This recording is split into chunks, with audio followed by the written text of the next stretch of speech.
we're going to figure out how to find your iPhone or Apple device if you lose it. If you've already lost it, let's hope that you have turned on Find My iPhone. If not, if you're learning how to set up Find My iPhone, this is how you do it. Let's go into settings. Then you're going to tap the very top section that has your picture and name on it.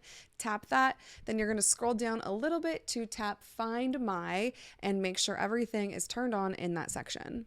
You just want to make sure that at the very least, Find My iPhone is switched to on. That way you can find it in case it ever gets lost. Now, if you're trying to find your iPhone, this is how you can find it. A really easy way to do this is if you have a friend who has an iPhone, they can open their Find My app and then go to the tab on the bottom right-hand corner that says My Profile. When you're in there, you can scroll down slightly and you will see in smaller letters, Help a Friend Find Their iPhone. You're going to want to tap that and then log into your account, and that is how you can find your iPhone through a friend's device. In that section, whether you're helping a friend find their phone or if you're looking for your own device, you can set different alarms. You can set your phone to be marked as lost. You can make a beeping sound in case your phone's nearby. You can get directions to the last known location of your device.